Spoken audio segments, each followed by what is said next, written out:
I don't think that we can ever have peace with my family unless the truth is out there. There's a lot that I can forgive, but there needs to be conversations and then in order for reconciliation, and part of that has to be accountability. And there were arguments, there were fights, almost as if you should do what I tell you. Prince Harry is back in the spotlight, but not for anything noble or regal this time. The chatter surrounding him is anything but flattering.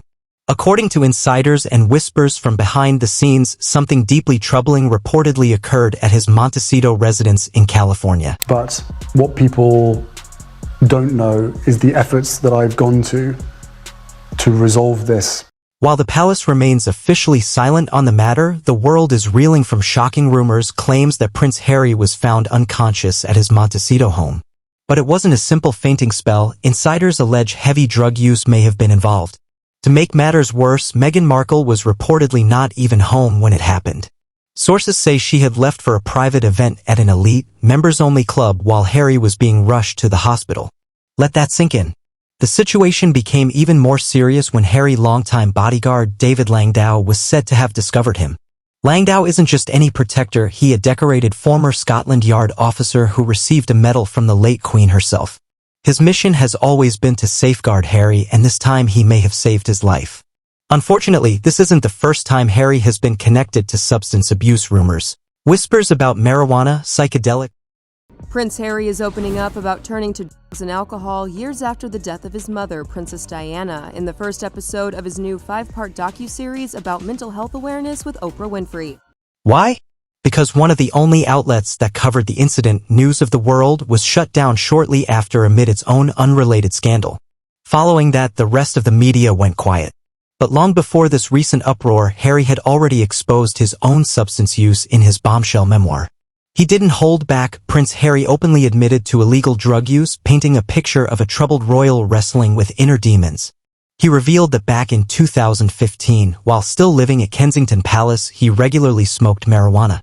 Harry revealed he turned to drugs and alcohol to cope. He said, "I was willing to drink, I was willing to take drugs, I was willing to try and do the things that made me feel less like I was feeling." His openness caused an uproar, especially in the U.S., where a conservative think tank based in Washington, D.C., demanded access to his visa records. Their main concern? Whether Prince Harry had received special treatment when applying for his U.S. visa. Under normal immigration rules, admitting to past drug use can result in visa denial or complications. The group wanted to know if Harry had disclosed his history honestly or omitted it altogether. As public interest grew, some documents were released, but they were heavily redacted, citing privacy and national security concerns, leaving more questions than answers. At the time, the Heritage Foundation, the organization leading the charge, argued that Harry should be held accountable, even though he employed elite legal teams in both the US and UK. Just 2 months after his explosive memoir dropped, new criticism emerged. This time from grieving mother Fiona Spargomab, an anti-drug advocate who lost her teenage son to an MDMA overdose. She condemned the Duke of Sussex for claiming that using illegal drugs had helped his mental health, warning that his comments could dangerously influence vulnerable youth, especially those dealing with similar struggles. Do you think that Harry is saying something perfectly normal, as do seem to creep more and more into our world, or has he said something a little bit foolish? I think that what he's saying isn't normal. I think it's becoming increasingly more of a mainstream view, but it's still not, most people don't think of turning to drugs and alcohol to help them cope with their... The backlash only intensified after Harry doubled down on his views during a live-streamed interview with renowned trauma expert Dr. Gabor Mate, author of The Myth of Normal, Trauma, Illness, and Healing in a Toxic Culture. In the conversation, Harry reflected on his drug use, saying, "The sea powder didn't really do anything for me.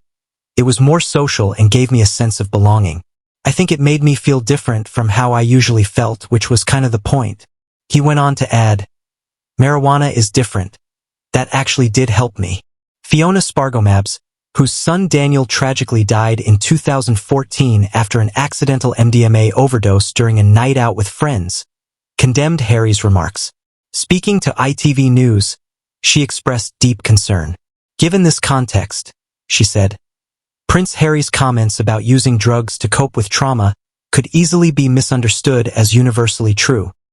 Now that Prince Harry is facing renewed criticism, many believe his old habits may have never truly disappeared and that Meghan knew about them all along. Rather than helping him work through his struggles, she allegedly stood by as his substance use continued unchecked, offering little to no real support in aiding his recovery.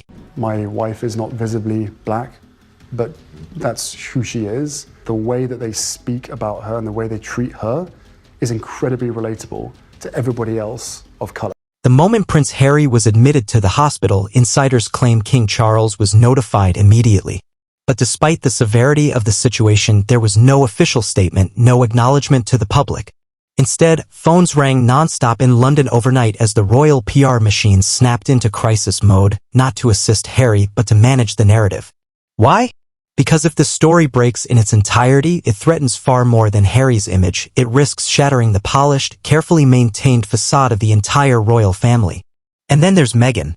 If the rumors are accurate that she left the house the same night Harry was found unresponsive, then her absence isn't just being seen as careless, but strategic. Some close to the situation are now calling it exactly what it looks like, an alibi. They say Meghan didn't flee in panic, she left to be seen somewhere else. Her silence, her laughter at a high-end club, while Harry was reportedly being rushed for emergency treatment, is now reverberating through the palace corridors.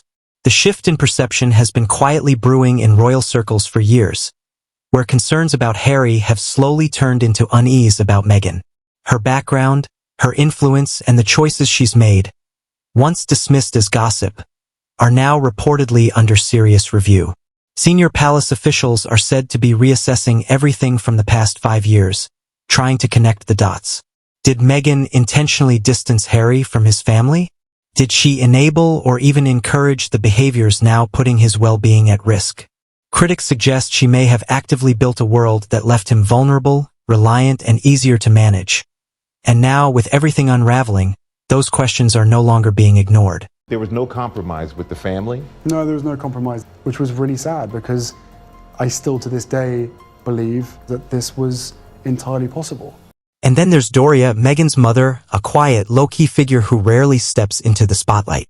But according to some insiders, her role behind the scenes may be far more significant than anyone realized.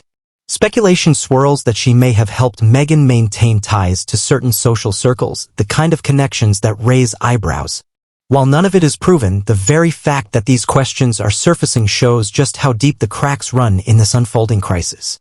Behind closed doors, the legal teams aren't gearing up for a quiet separation, they're reportedly preparing for a potential media firestorm.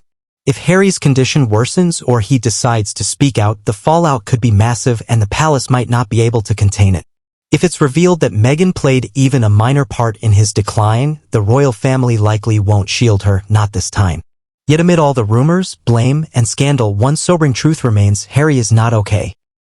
Whether it stems from the trauma of losing his mother, the immense pressure of royal life, or the isolation of adulthood, it's clear this is a man in real crisis. And while the public has watched him share his story through interviews, documentaries, and memoirs, behind the polished soundbites and multi-million-dollar deals is someone who still hasn't received the support he's desperately needed.